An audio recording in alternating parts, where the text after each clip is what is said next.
What's up everyone and welcome to The Quarantine. I'm your host Wolf, and today we're going to take a look at Dying Light, developed and published by Techland, available on PC, PS4, Xbone. It's the same people who brought you Dead Island. Before I start this review, I do want to start off by saying I've reached 100 subscribers. I just wanted to thank everyone that subscribed to me for your support, and I hope you continue watching these views. It does mean a lot to me.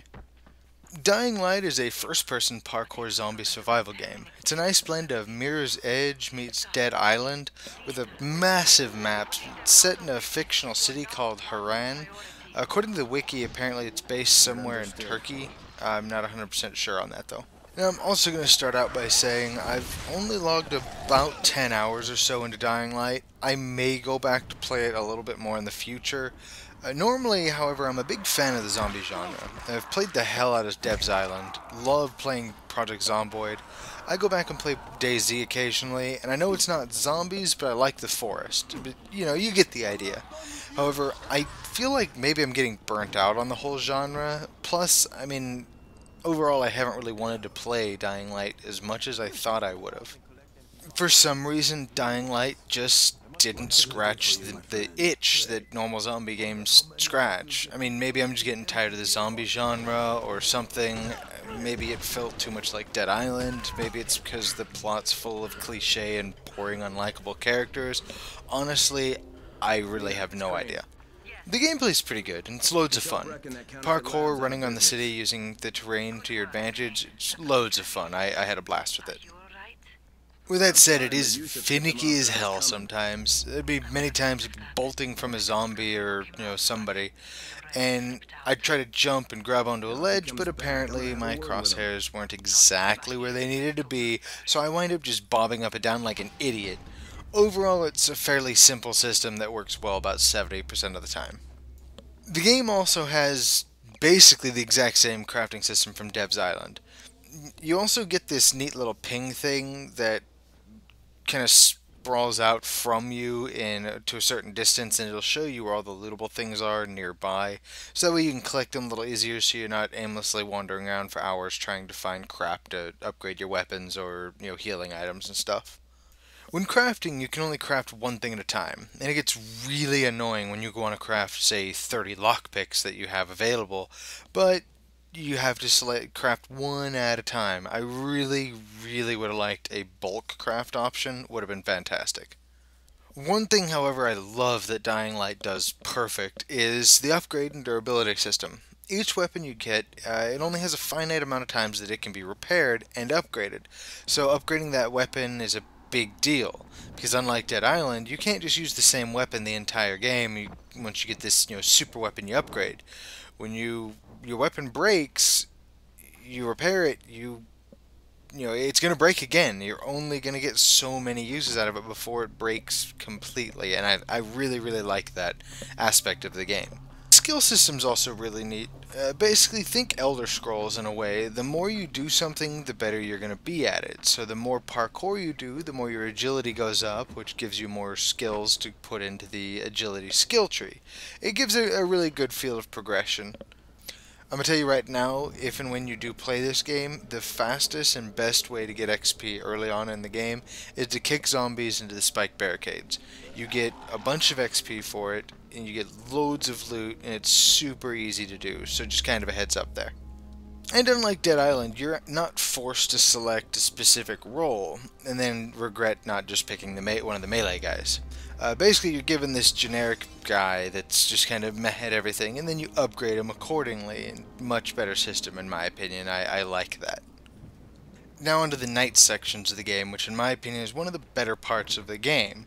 During the day, it's fairly easy to avoid confrontation. You just walk on the rooftops and on top of walls, stuff like that. And at night, though, the game flips you upside down and beats you up and takes your lunch money. No longer can you just sprint around and stay away from zombies. You now have to stay out of sight of these super creatures with like a Metal Gear Solid style, cone sight vision. And if you're spotted, they begin to give chase, and you're going to have a hell of a time losing them, and they also alert other zombies as well, so you wind up just having this massive mob of just crap behind you as you're sprinting through the city in a desperate hope that you can somehow lose all these stupid zombies. And this is by far the most stressful thing in the game, in a good way, forcing you to actually dart from vacant building to vacant building and watch your surroundings and watch, how the zombies are moving, so you know when it's safe to jump from rooftop to rooftop. It's really satisfying going out at night, but also horrifying. If you are spotted, however, it's not just GG. You do have this UV flashlight that'll stop them in their tracks, and it takes a while for the flashlight to recharge. You have this button that, as you're sprinting through the streets, it allows you to look back and shine the flashlight on them, so you can, keep running. It gives you a little headway, it stops them in their tracks, and using this to your advantage is very crucial to surviving, and it, will help you lose the things that are giving chase. The benefit of going out at night, however, is everything you do gives you double XP. However, dying, no matter what time of day it is, makes you lose XP, so you end up having to weigh how much that's worth to you. Lastly, combat, however, I hated the combat. The combat is exactly the same as Dead Island, really, but with having to unlock stuff like the ability to throw your weapons. It wasn't bad, but with the lock of a fucking block button, really ruins it for me. Are you shitting me? A melee-based game, and you can't block. Who the hell thought that was a good idea? Zombies, it's not a big deal, but when you start fighting humans and they can block, are you kidding me? In the options, I searched everywhere, and there is no block button. And I know exactly what people are going to say. Well, you're supposed to dodge. Yeah, I know I'm supposed to dodge. But why the hell can the AI block and dodge, but all I get to do is dodge? That's a crock of shit. Honestly, this is probably part of the game that I think killed it the most for me. Combined with this sometimes frustrating parkour that just randomly decides it doesn't want to work half the time, I think it's really ruined the experience for me. I don't know.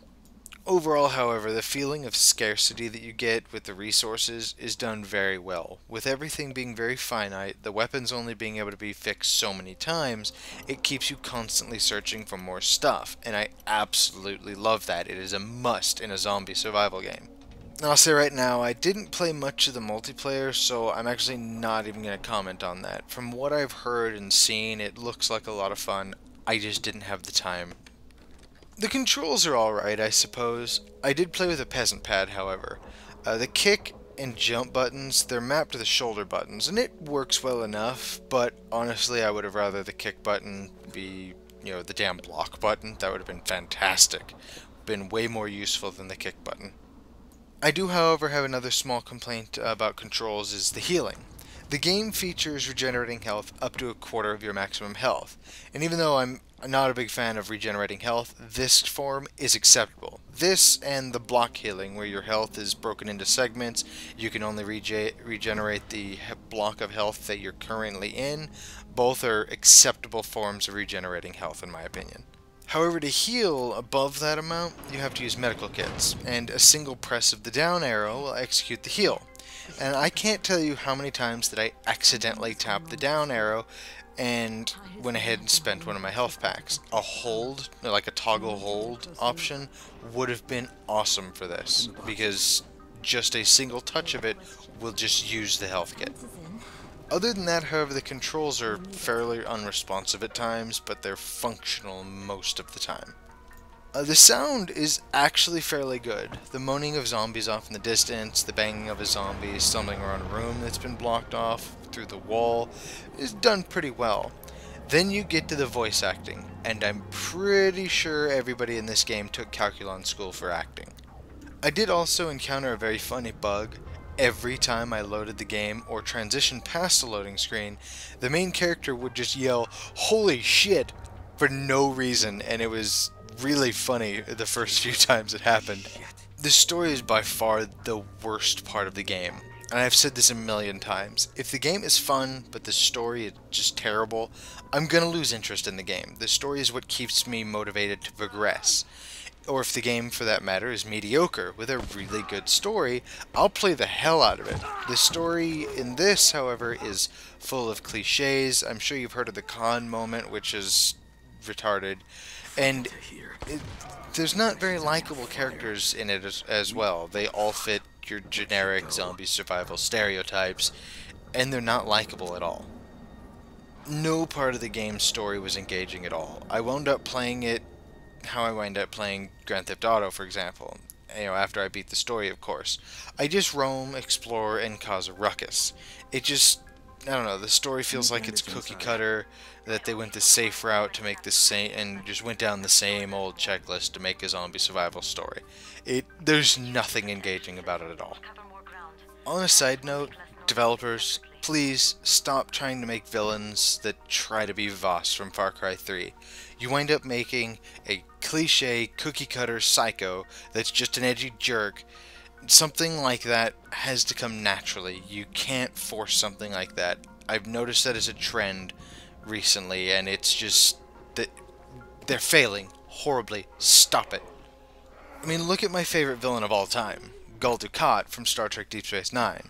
Yeah, he's a total jerk, purely for the sake of being a jerk, but it's done in such a way that it doesn't come off like they're trying too hard and he's trying to be edgy. It just feels like it belongs. It works. It feels natural. That's how you make a good bad guy. Now on to the one part of the story I did like, however. The protagonist, Kyle Crane, while he's a fairly bland and generic character for the most part, he does have an inner dilemma while performing his duty and potentially screwing over everyone in the city for the mission to help potentially hundreds of thousands of people, or does he help out these people that he's living with side by side, potentially at the cost of hundreds of thousands of lives. It's done fairly well, and it's the few parts of the game that are actually done fairly well in terms of story. In short, and I know it sounds like I do, but I don't hate Dying Light. I mean, I didn't love it either. It was at best mediocre. I think the crappy story, the clunky, unresponsive combat, and sometimes frustrating parkour is what killed the game the most for me, however, but it's not a bad game. It is a lot of fun. Just don't play it for the story. Like I said earlier, play it the way you play Grand Theft Auto after you beat Grand Theft Auto's story. You just go in and have fun and play. That's how you're going to enjoy the game. Dying Light had the potential to be something awesome at just, a few aspects, but instead the game just chose to take the safe route and just be mediocre at best at a bunch of things, and I think that's the last nail that drove it into the coffin. You can tell the potential that the game had. In closing, would I recommend Dying Light? Short answer, sure. Long answer, if you're looking for something to play, you're not burnt out on the whole zombie craze, and don't mind a terrible story, clunky, unresponsive controls, it's a decently fun game. I would wind up booting up Dying Light. I'd play for about 2 hours, then I decided to go watch a movie or go play something else. I think a lot of this was that it felt so similar to Dead Island, and I got burnt out on that game with how much I played it, solo and with friends and whatnot. Plus, I hate to say it, I love zombie games, but I have a feeling the zombie craze is really starting to wear on me because everybody is cashing in on it. So take this review with that in mind. That could have played a huge factor in it, and I just didn't have as much fun with it as I thought I would have. I mean, like I said earlier, I might go back to it later, and if my opinion winds up changing, I might upload like a second look video on it or something, I don't know. Well, I hope you guys enjoyed the review. On a side note, I have started collecting board games, and I'm debating on adding a playlist or something to review board games as well, or maybe make tutorials or playthroughs or something. I don't know, I'm going to put in a straw poll into the description. If you guys could vote on your opinions, that would be excellent. And again, thank you everybody for your support. Remember to like, comment, subscribe, and I'll see you next time in the quarantine.